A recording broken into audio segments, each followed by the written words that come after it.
It's World Cup qualifying time again, and last time out we were looking at the start of the third round in Asian qualifying, including this brilliant goal from Jahanbakhsh Viran. This time it's back to Europe for the second day of qualifying they held, and another free group, starting with Group G. And the Estadio Reino de Leon in Leon was host to Spain versus Liechtenstein, and Spain took an early lead through Diego Costa in the 10th minute. Spain then spent the next 45 minutes in frustration until 55 minutes had gone when Sergio Roberto finally doubled their lead.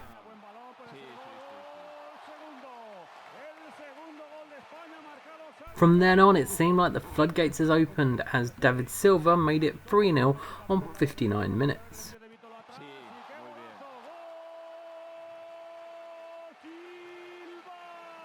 A minute later, Vitolo got in the act for Spain and it became 4-0.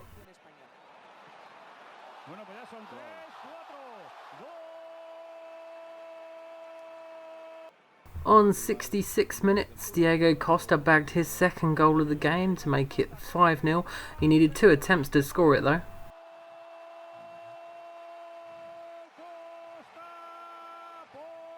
The Spaniards managed to hold off from scoring for a little bit after that, but on 82 minutes Alvaro Morata got Spain's 6th.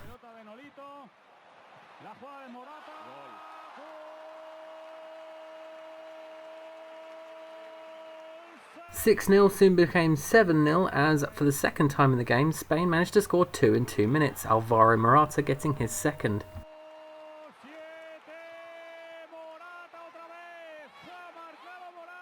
Spain completed the scoring in the first minute of injury time when David Silva got his second of the game. The final score was 8-0. Spain aren't the only big team in Group G. Italy are there too, and they travelled to the Sami Ofer Stadium in Haifa to take on Israel. The Italians opened the scoring on 14 minutes with a tap-in from Graziano Pella. Italy pushed on throughout the first half, and a little later on they won themselves a penalty. Antonio Candreva stood up to take it and he scored it on 31 minutes. Though we couldn't see the kick from that angle, I'm sure it's better than Zaza's in the Euros. Israel pulled themselves back into the game on 35 minutes when they capitalised on a mistake from Giorgio Chiellini, Tal Ben Haim lobbing the keeper beautifully.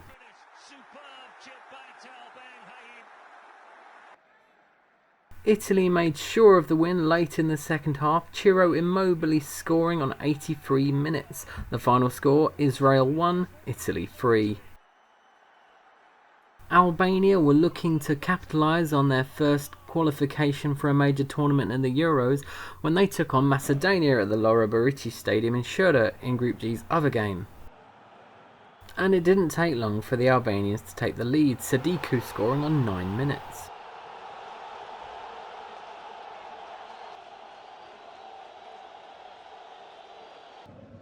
In the second half, a poor defensive ball allowed Macedonia to get an equaliser, Alioski scoring it on 51 minutes. A massive downpour caused the match to be abandoned with 17 minutes left to play, and the rest of the match was rescheduled to be played the next afternoon. And it was during this rescheduled part of the game when Albania took the lead with a minute left to play through Balaj. That was the final score, 2-1. We'll start Group D's roundup at the Cardiff City Stadium for Wales versus Moldova. And it would be the Euro 2016 semi-finalists that would take the lead, Gareth Bale setting up Sam Vokes for a header on 38 minutes. Only 6 minutes later and the Welsh were 2-0 ahead, Joe Allen firing in on 44 minutes.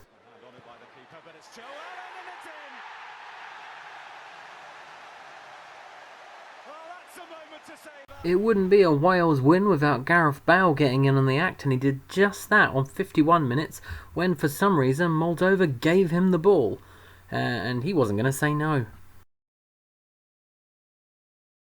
And the second most expensive footballer in the world didn't stop there. He went and scored a penalty deep into injury time. I don't have footage of what the penalty was given for, but who cares, there's the penalty itself. Final score, Wales 4, Moldova 0. Also in Group D, we were at the Boris Paicadze Dynamo Arena in Tbilisi for Georgia versus Austria. And it would be the away side opening the scoring on 16 minutes via Hinteregger.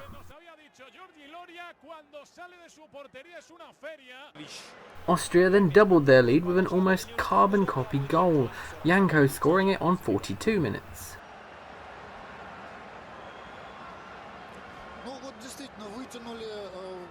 While Georgia weren't scoring the most goals in the game, they did score the best, and Anid's blasting in on 78 minutes. Unfortunately for Georgia, they weren't able to reply with any more, and the final score was 2-1 to Austria. Moving now to Group D's other game, it was at the Red Star Stadium in Belgrade as Serbia took on the Republic of Ireland. We were only 3 minutes in when Jeff Hendrick's shot deflected off at least one player to put the Irish ahead. In the second half, Serbia were able to pull a goal back when the ball fell to the feet of Kostic on 62 minutes, and he couldn't miss.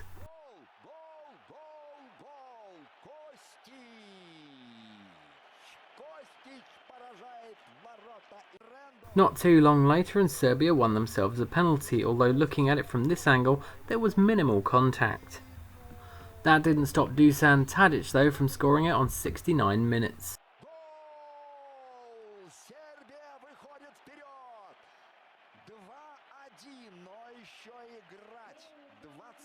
There was one more twist to this tale though, as the Republic of Ireland equalised on 80 minutes with a header from Daryl Murphy. The final score was Serbia 2, Ireland 2.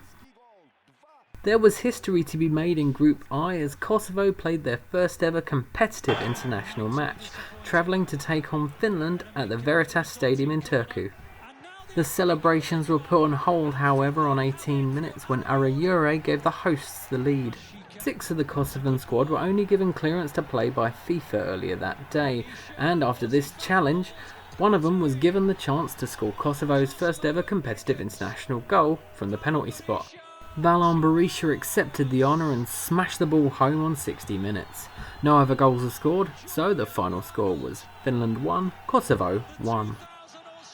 Next in Group I we had Croatia taking on Turkey in another one of those rematches from the European Championships. The match was played behind closed doors at the Stadion Maksimir in Zagreb due to crowd trouble at previous qualifying competitions, so there was no fans really there to cheer when Rakitic gave Croatia the lead from the penalty spot on 44 minutes.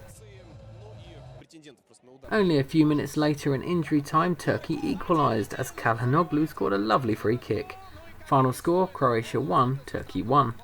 The last match I'll be featuring on this video and the last match in Group I was Ukraine against Iceland at the Olympic Stadium in Kiev, which was also played behind closed doors.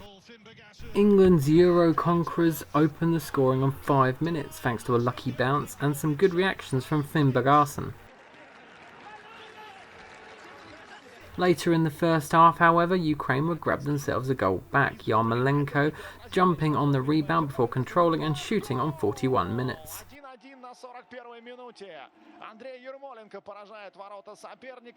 The main thing that happened in the second half was this penalty that was won by Ukraine.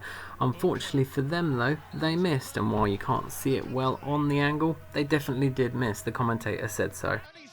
See? That's it for this particular video. South America's up next.